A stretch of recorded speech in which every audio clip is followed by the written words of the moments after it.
Good morning and welcome from New Zealand. Welcome to this Q&A session about successful holiday planning for New Zealand.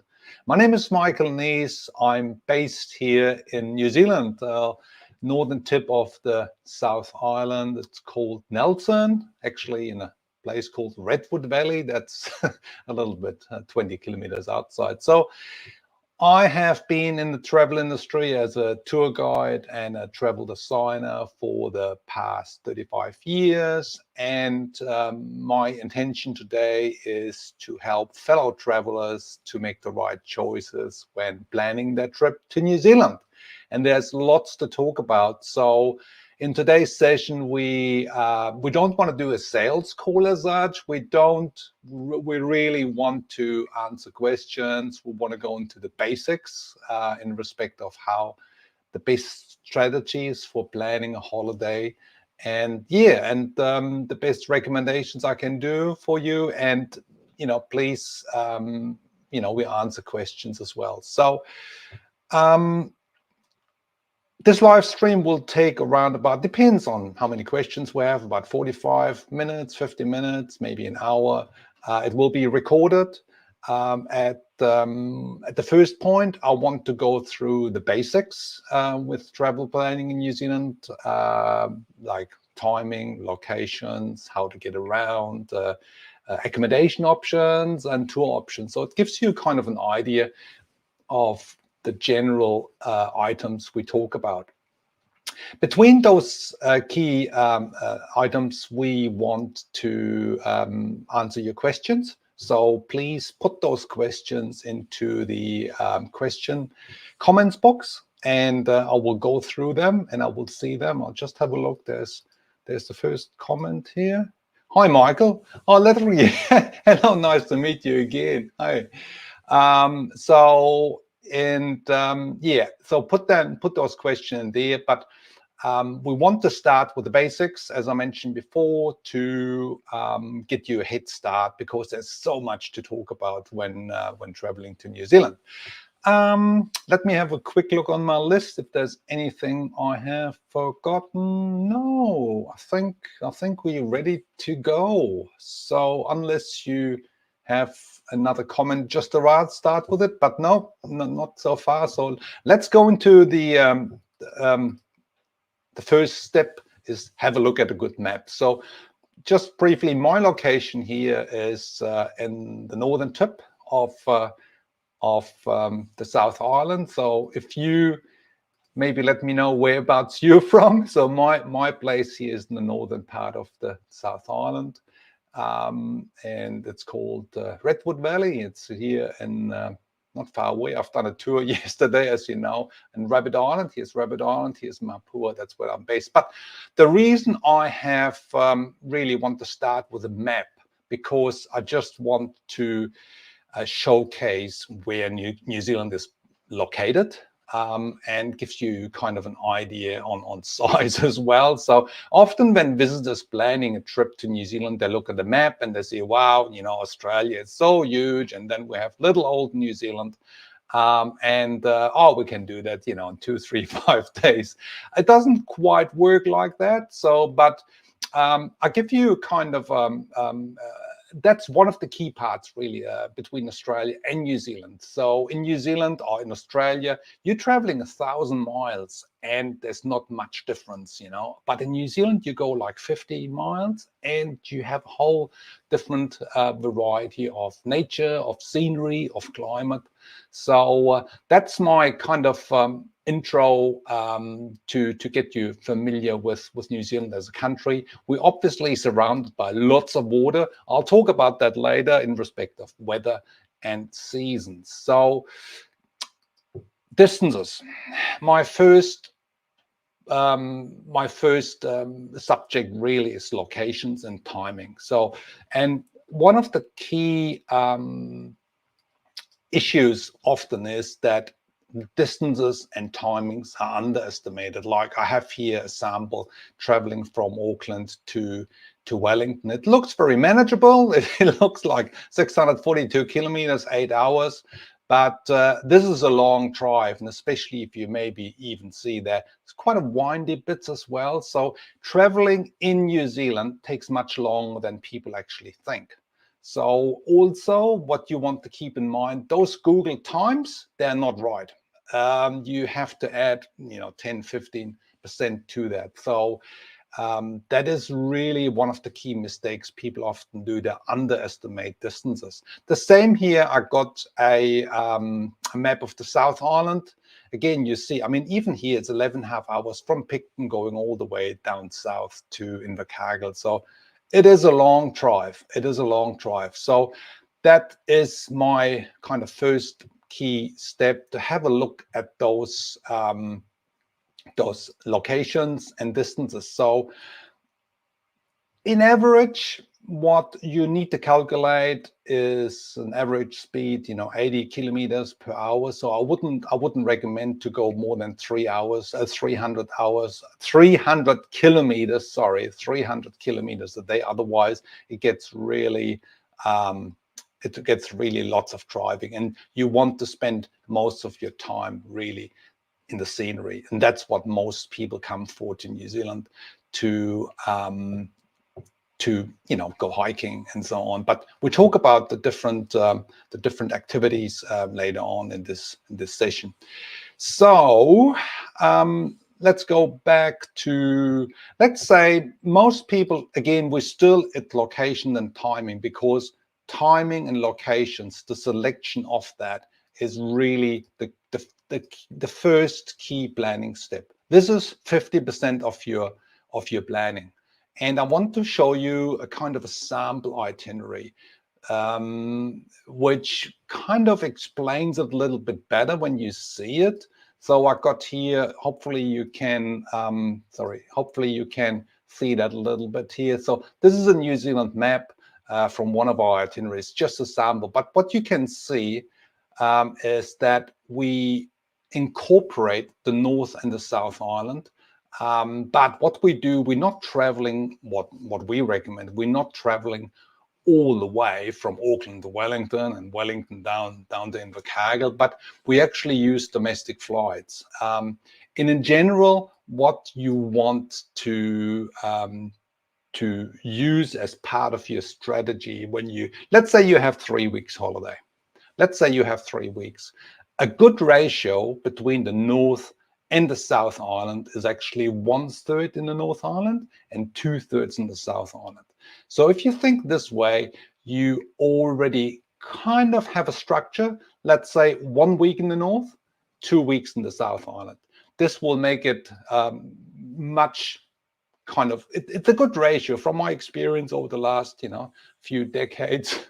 It's a good ratio, and please, you will not be able to see everything in your first trip. I mean, I have guests, they're coming in, they've been here multiple times. I totally get many people can't do that. That's once in a lifetime, but it is one of these things. New Zealand has so much to offer, and as I mentioned before, compared to Australia, it's kind of almost mind-blowing a little bit. So if you want to jump in with any questions, please feel free to do so.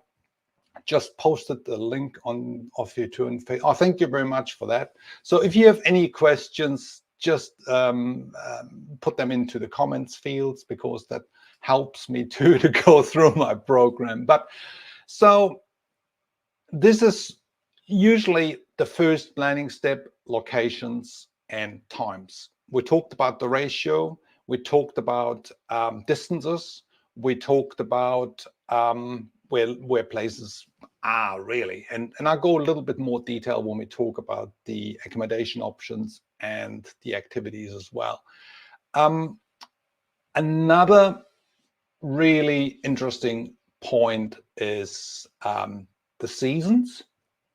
When you want to come to New Zealand. So a lot of people obviously want to escape the Northern Hemisphere wintertime. Fair enough, and that's perfect, because our seasons are reverse. In New Zealand, depending a little bit where you are, in the tropical north, which is further up the equator, You obviously got warmer temperatures than deep south. So if you go further south, we have winter season with skiing and kind of those activities, as well as the temperatures. But so most people would come to New Zealand between October and April. That is the kind of time frame. October would be early spring, or springtime, and April would be kind of autumn, the later part in autumn, but people still traveling even in May to New Zealand.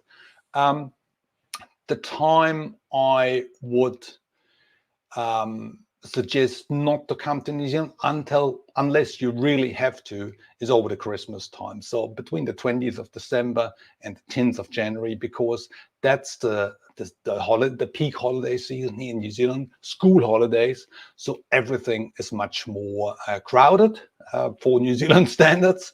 The facilities are pretty much booked up. So you want to be mindful of that. If you can handle it, then a beautiful time really is the first 3 weeks in December. That's a lovely time.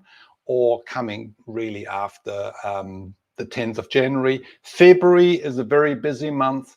You, if possible, avoid it. A beautiful time of the year is really March and April and even into May, because that's where we have often the most stable weather conditions. We have less wind and less rain, though I'm talking about it. We have the first rain since it's just started raining outside. The first rain since a couple of months here. So it depends a little bit where you are. We in this area I'm based, we seem to miss out on the rain. So keep that in mind. Another really important part is, I'm just switching to this map. I think you might be able to see it. Yes, you do. So some people will also, and I just briefly mentioned that, some people will want to travel Australia and New Zealand. This is now a very important topic, because the seasons in between Australia and New Zealand are so different. Traveling in the southern summertime to Australia is generally not the best of ideas, because what's happening, Australia obviously is a huge country, a huge continent. The northern tip of that, so the northern part, they have their rainy season, their cyclone season. So I would not recommend going there until kind of March. So between November and March, you want to be November to February. Yeah, you want to be mindful. The outback is extremely hot, like 100 Fahrenheit plus, so 40 plus degrees, sometimes even more. The southern areas, yes, you can travel. Like Tasmania is very much like, climate-wise, very much like the South Island of New Zealand. So keep that in mind. I don't want to go on too much about it, but I get quite a few itineraries where people will want to travel both countries. And yeah, that has its challenges. If you want to do that, then I suggest kind of like September, October, even into November. And from March, mid-end March onwards, into maybe May.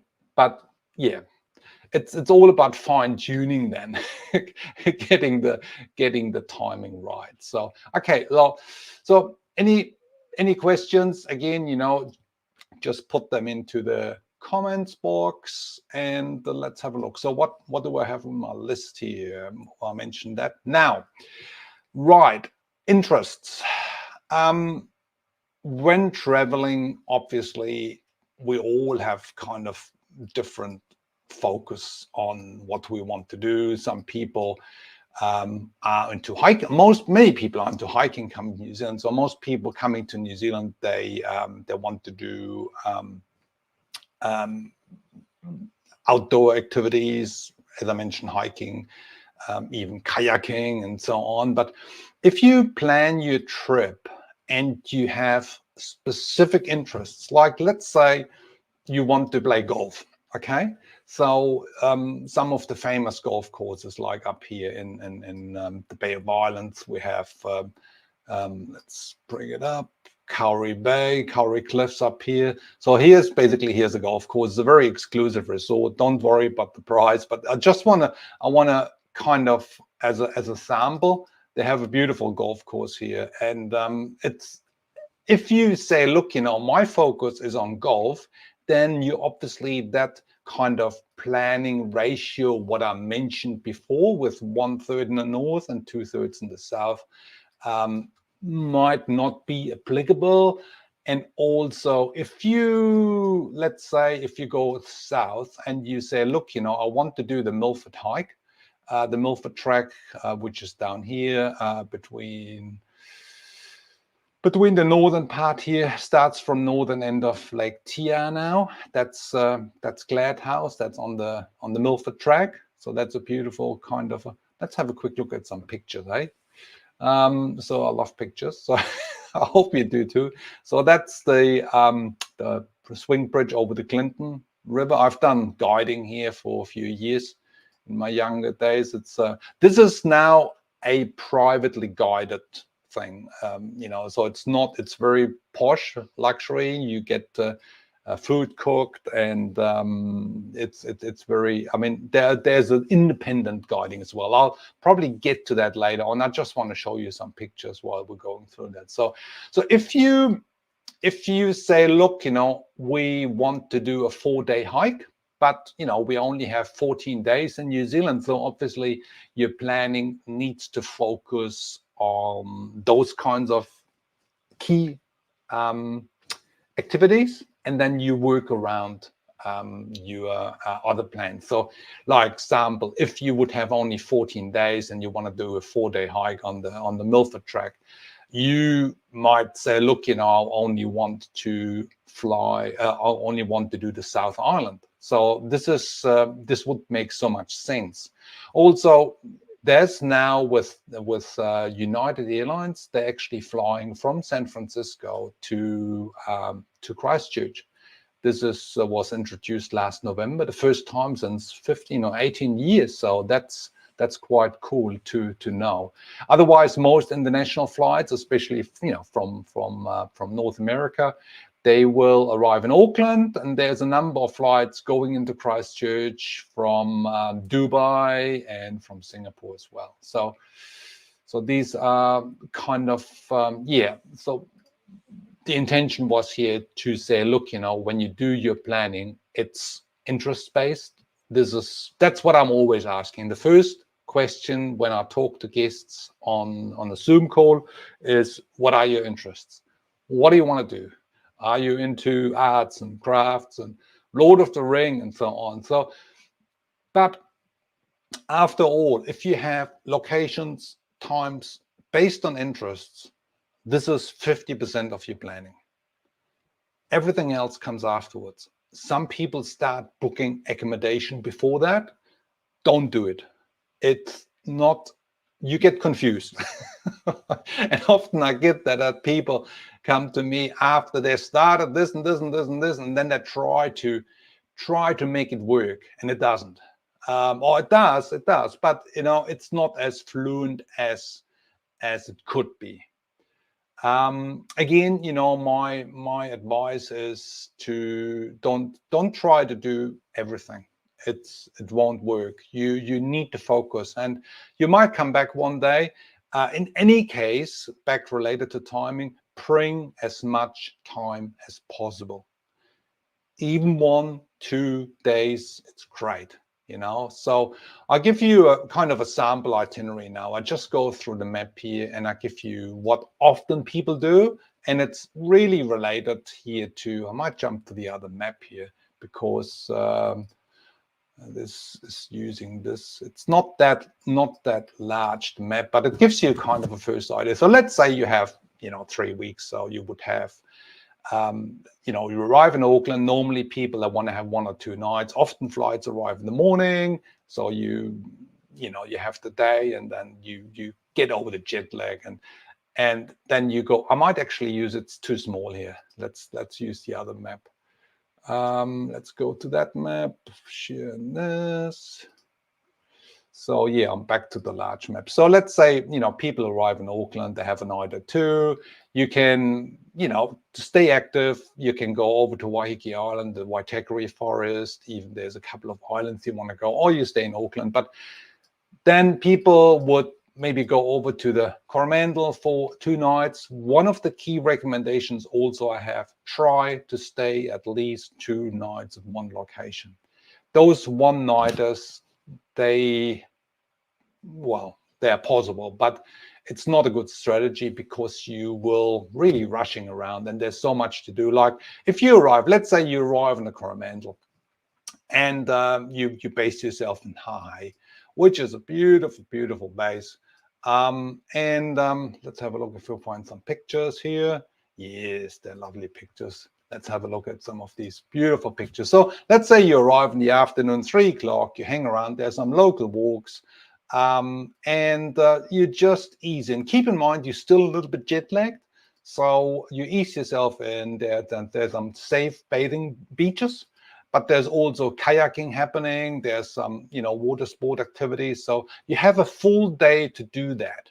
And by the way, you're getting really over the jet lag and you get yourself sorted really. So one full day and you're really on the way to, there's some hikes everywhere here. And I made a video yesterday, but I don't want to go too much into it, but let's just really focus on, here's a picture of kayaking. I need to share that with you. It's not a picture of kayaking. It's just a, yeah, you'd see a picture here. So that's one of the trips I recommend to get started, kayaking in the Coromandel. So yeah, let's go back. So I'll do it a bit. I don't want to talk too much about it, but one night in Auckland, a couple of nights Coromandel, then maybe on the way go to the Waitomo Caves. You can actually do some of the activities on the way. So if you, let's say, from the Coromandel, you go to the to Waitomo Caves. It's about 2.5 hours drive, maybe 3 hours, do the caves, and then you continue to the center part of the North Island. Here, like staying in Rotorua or in Taupo. The beauty with this one now is if you have 3 nights in this area, there's so much to discover. Let's say you stay in Taupo, which I really like. There are all these thermal, the Hooker Falls, there's the Waimangu Valley, the thermal activities. I just have a quick look on some pictures. So there's so much to discover. So having the time is essential. And also not moving around every day is also essential. So that pretty much, 1 night Auckland, 2 nights Coromandel, 3 nights there, the week is gone. Okay, so you want to have that kind of focus on that, central part of the North Island. Again, if you have specific interests, this might change. But what you then want to do, you fly to the South Island. Domestic flights in New Zealand are generally really, sorry, I'm jumping a little bit around here, but let's now talk about transport and how to get around, because I already started talking about domestic flights. So first of all, New Zealand is a self-drive paradise. So what you want, you get a rental car in Auckland, you do the North Island part, and then you might drop off the car in Taupo or in Rotorua, or even drive all the way back to Auckland. But take a domestic flight. Take a domestic flight, you drop off the car at the airport, like in Taupo, go over to Nelson and pick up another car. The airport's very small scale. So for regional flights, there's even no security check as such. And you basically walk out of the airport terminal, you walk 50, 100 meters and pick up a car. So it's very straightforward, very simple to do. Most people do that. You could use a driver as well. That's a possibility. That's another option on how to get around. Rental car is one, driver is one, domestic flight is one. The other one, obviously, if you want to go to Wellington for whatever reason, some people want to see the Lord of the Rings sites there, the Weta Studios, the cave. There are, again, specific interests. If you want to go on the ferry is around about 3.5 hours. I haven't taken it for quite a while. I'm not a ferry person. It can be beautiful, but it can be quite rough. Yeah, I'm not a ferry person, but that's one of the ferry options. I'll show you another one later on. But so yeah, getting around. Another way, I have here another tab. Let me have a look. Got here Tourism New Zealand. So Tourism New Zealand website is a helpful kind of a tool for you. So it shows you getting around. So you can do self-drive, as I mentioned before, and self-drive is either with a car or with a motorhome. Very popular in New Zealand. There's a key distinction between rental car and motorhome driving, because with a rental car you have many depot locations. So you have at least 40, 50 locations around the country at airports in Auckland and at a ferry terminal and so on. With motorhomes, you don't. With motorhomes, you mainly have Auckland, Christchurch, and Queenstown. So you have 3 main depots. So you will need to travel all the way through, like let's say from Auckland to Queenstown, which is a long drive, as mentioned before. The other thing is it takes longer.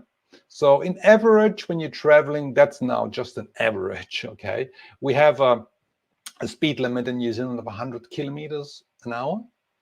But in general, you will have an average speed of 80 kilometers an hour. So if you travel like 4 hours, it's probably a little bit less actually, but in average. With motorhomes, with the big ones, especially if you have, like, let's have a look at these ones. These are now a motorhome with shower and toilet.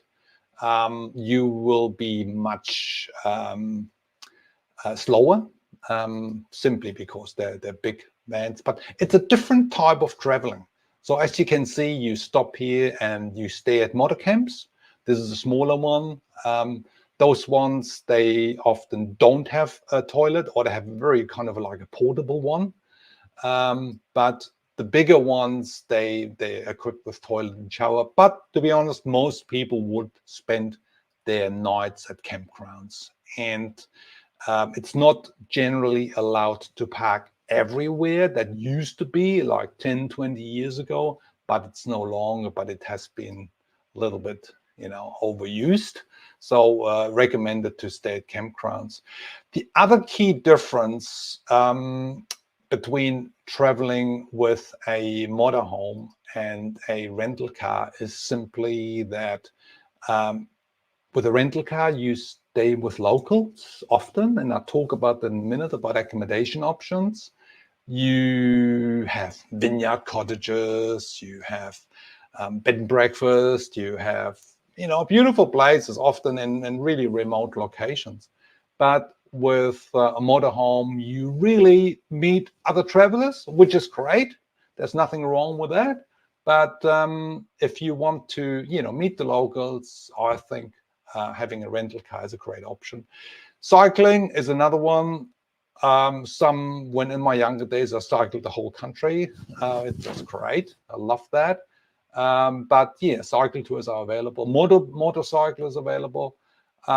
Coach, bus and coach, that's an option too. It's a totally different way of traveling.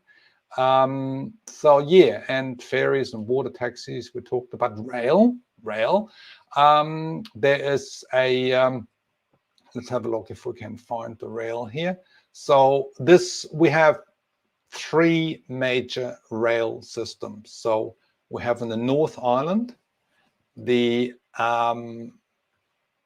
just jumping back, sorry. In the North Island, we have the Northerner, which goes from Auckland to Wellington. In the South Island, we have the coastal Pacific on the eastern side between Picton and Christchurch.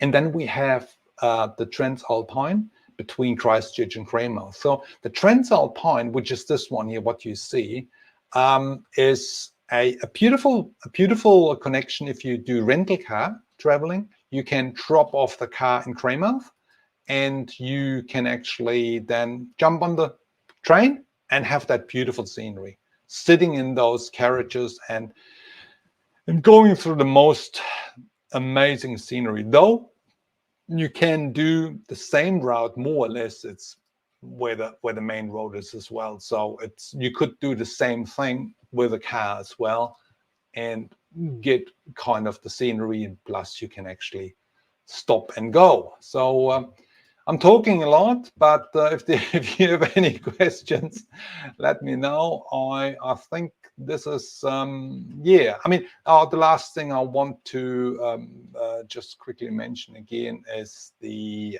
having a driver guide. I'm not sure if they mention it here, but basically custom travel. That's probably what it is. If you have a driver guide, they're not having these old cars, by the way. That is just just an example, I guess. They have nice, and here we have nice and modern cars, and it looks a bit more expensive, of course. You see here $1,000 New Zealand, which is about 600 US or so. But you don't have to have a driver guide every day. So you could go from A to B, spend 2 or 3 nights, and do local things, have local tours and so on, and then continue with the next driver guy or with the same person, but 2 days later. So this would actually really make sense, and that's what I do with guests all the time. And that relative, makes it cost-wise bearable, and it makes total sense. So because lots of the activities you get picked up anyway from the accommodation, and yeah, so it's a really cool option, and you get the local knowledge. These drivers, they are professionals, they have insurances, the cars are certified, and it's a great way to see the country. So yeah, that brings us to, so any questions, please feel free to jump in anytime now. And but the next thing I want to talk about, what's that? Sorry, I'm just jumping around a little bit here. Well, next thing I want to talk about is activities and tours. So activities and tours, that's what most people come for to New Zealand. So now look at that. So this is one of my favorite tours. It's called Canopy Tours. Isn't that cool? Eh? It's located right in the middle of the North Island in Rotorua. I go back to the map, and there's so many things you can do. Honestly, it's incredible. But this is only one tour. I'll just go to another one. So this is kind of like classic New Zealand outdoor action. This is actually a conservation project as well. You see that whole bush? They have a pest eradication program in place, which the guests which actually do those zipline tours, they help that with their financial contributions by doing the tour. Like we have problems with rats, stoats, possums. So they were not normally in New Zealand, like when the first Polynesian seafarers came to New Zealand 800 years ago. There were only birds. There were only birds. Therefore, the bird life has suffered big time over the last few hundred years. And now we try to, or these good people try to help nature to get back on their feet, especially also with possums which have fed through the forest. So sorry, it's just a little bit on the sideline here. Another, like, let's go, most people come here for hiking. Let's go, I'll show you a company down south now, Trips and Tramps. And I would talk about, like we've talked about the Fiordland National Park a little bit. Okay, now, can you see that? Yeah. So I'll just point you out where we're going. Now we're going down here into the Fiordland National Park. This is, activity-wise, the hiking capital of New Zealand's Te Anau, this little place, Te Anau, because you got so many tracks here. You got the Kepler track here. You got Cable's Greenstone track here. You got the Ruthven Track, you got the Milford Track, you got Dusky Track, there, you know, George Sound, Hollyford, they're all there. So it's a huge amount of hiking options. And this is only one. We have 13 national parks in New Zealand.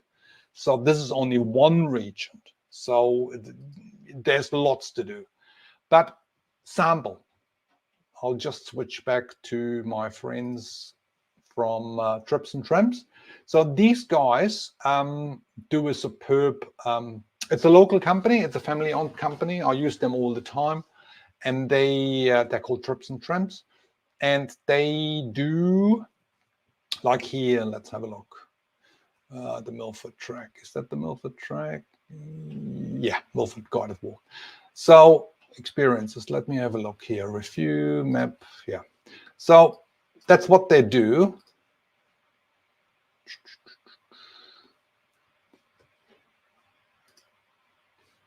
So what they do, they pick you up in the morning. Again, you don't need a driver or a car. They pick you up in the morning and travel down.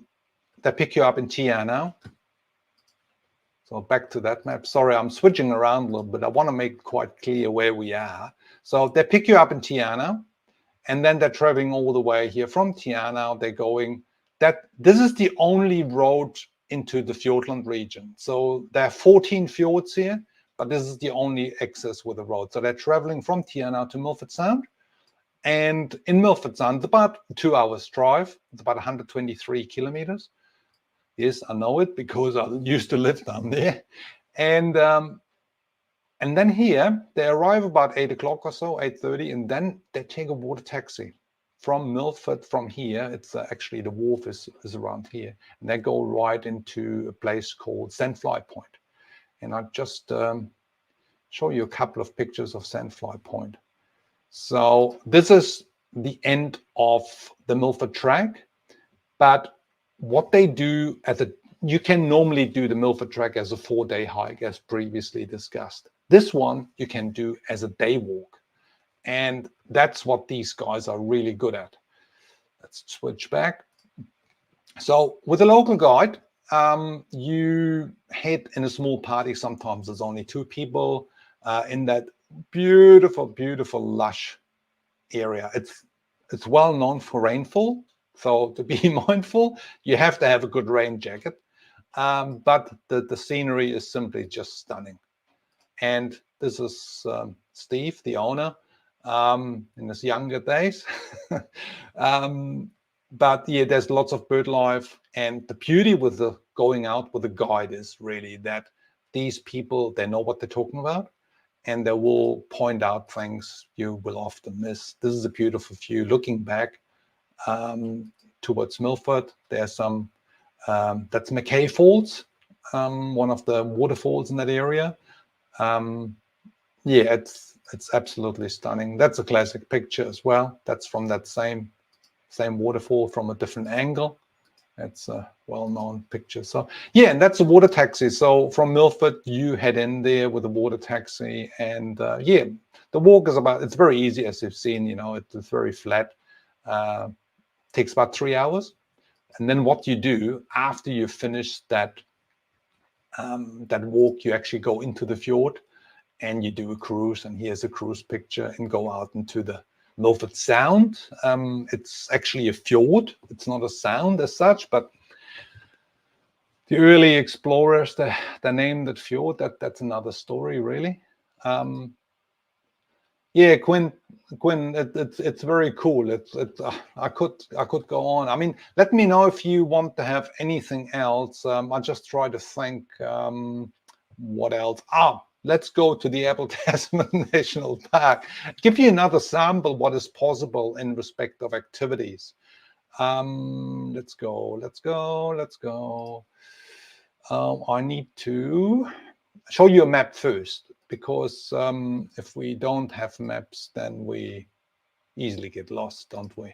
So this is now, again, on the southern part of New Zealand. And look, this is only one. I've just made a video a couple of days ago about hiking options, which I would put on my YouTube channel next week, hopefully. It's all ready to go, but I have a couple of others to go first. About hiking, and I'll talk about in more detail, but I also want to do more specific calls on specific regions, because yeah, it's just a bit overwhelming, to be honest. Here we are. So Abel Tasman, this is where I live. It's nearby my home place, my home. The Abel Tasman National Park is the smallest national park in New Zealand. Highly recommend to come here. It's not just the Abel Tasman, but also there's lovely food and wine, and there's a lot of hop growing for beer. So lots of microbreweries, lots of arts and crafts. Honestly, this is one of the places you really want to have 3 nights, at least. You know, I mean, it depends how much time you have in general, but have 3 nights here, and it's just a beautiful lifestyle area, very good climate. But hey, I get distracted again.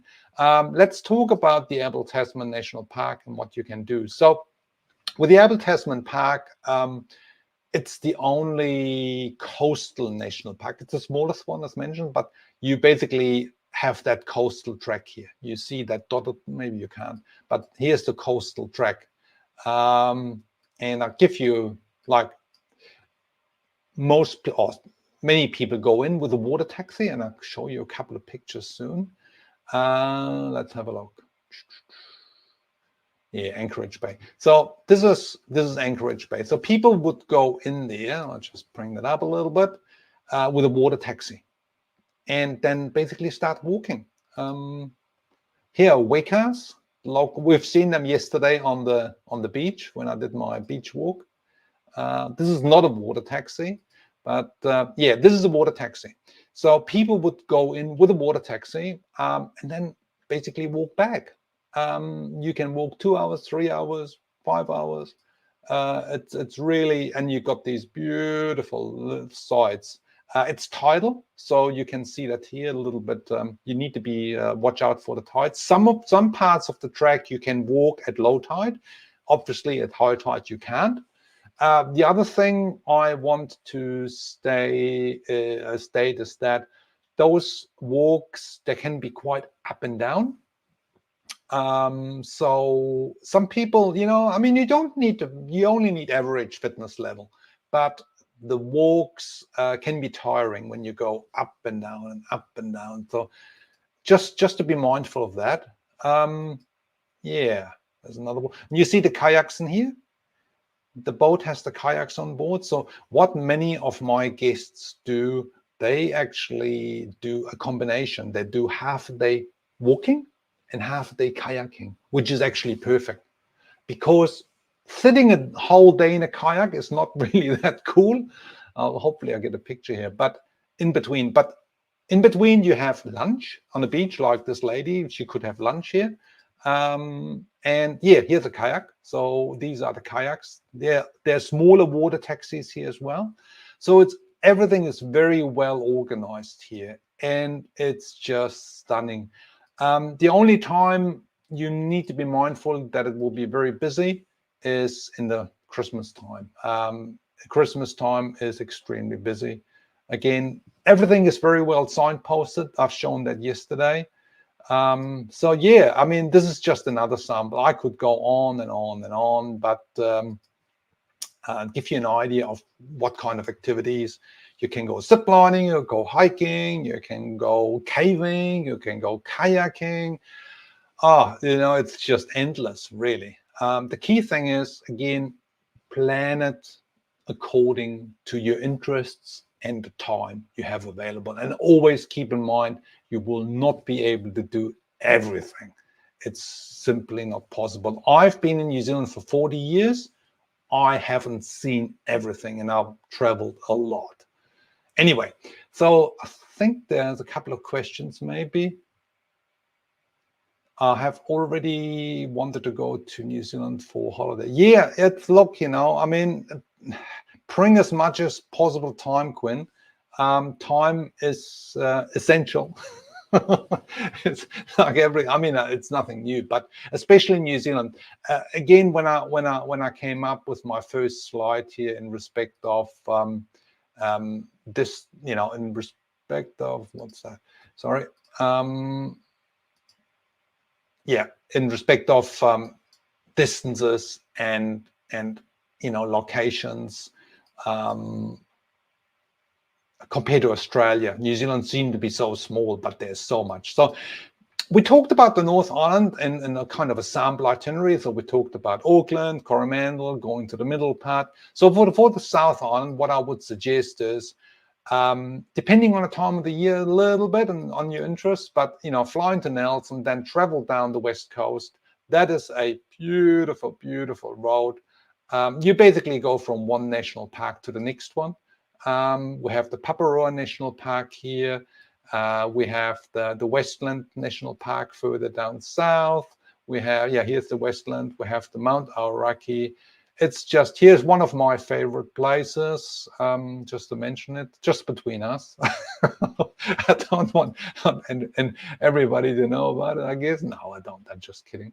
But Okarito, let's have a look if there's some pictures. Yeah, there's a local operator. They are doing kayaking tours in the lagoon. Maybe actually bring that up. I should bring that up.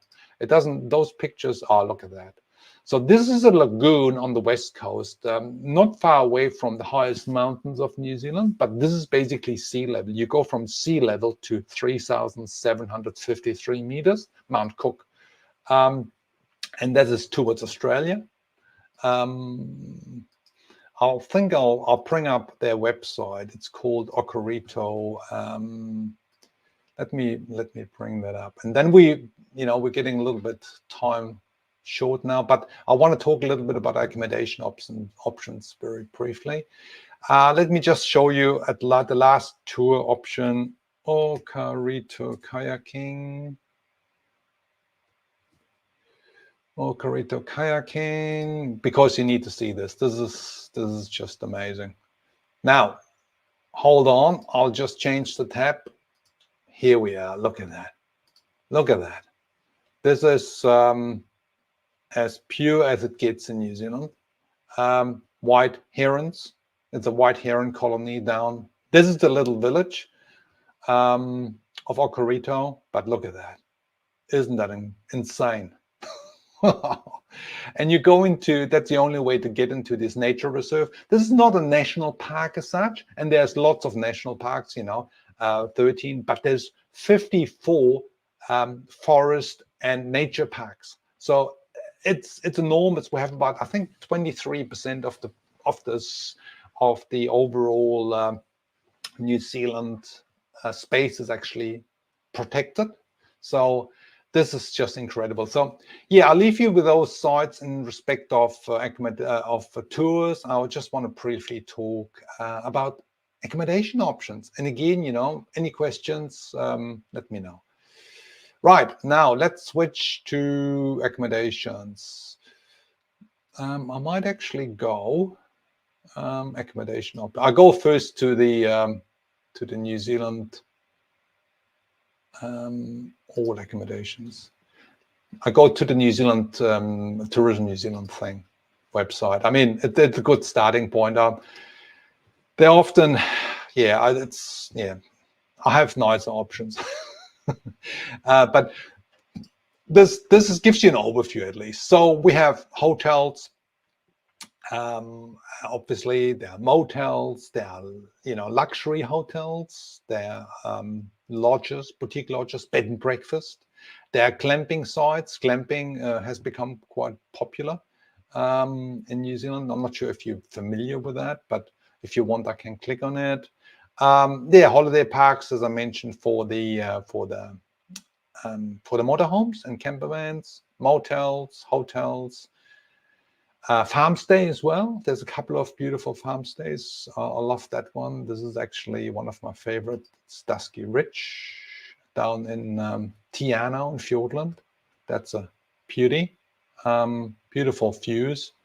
But yeah, so in general, my suggestion is to have a bit of a mix of different accommodation options. Like you arrive in Auckland and mostly, you would stay in a hotel because there are hardly any bed and breakfast, at least not in the central part. So hotel or boutique hotel, whatever you call it, a first class hotel, that's fine. But once you're outside, you will be able to stay in cottages, or you stay in bed and breakfast, or you stay on a ship, on an overnight ship, or you stay in a glass house. So I give you a couple of options now, and you can judge for yourself what works best for you. So here's a little place that's not an accommodation.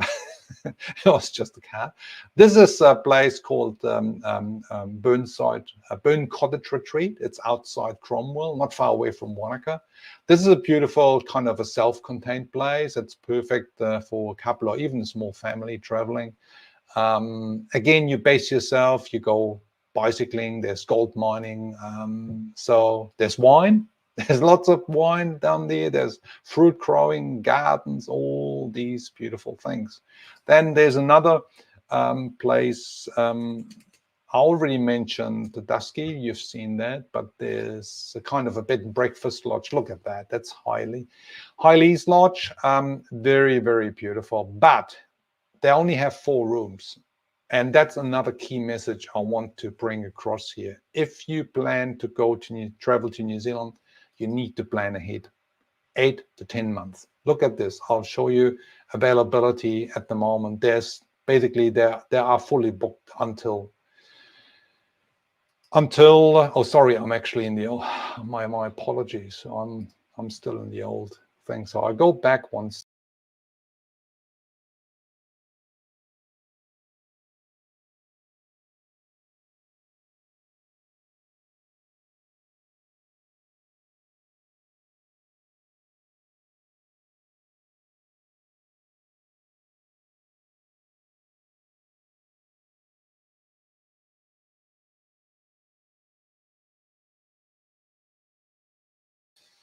Sorry, I'm clicked around a little bit, and I think I lost you guys for a minute or two.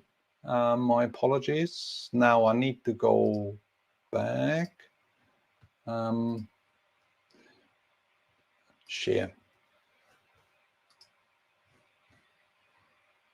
So yeah, I talked about accommodations, and I talked about sorry.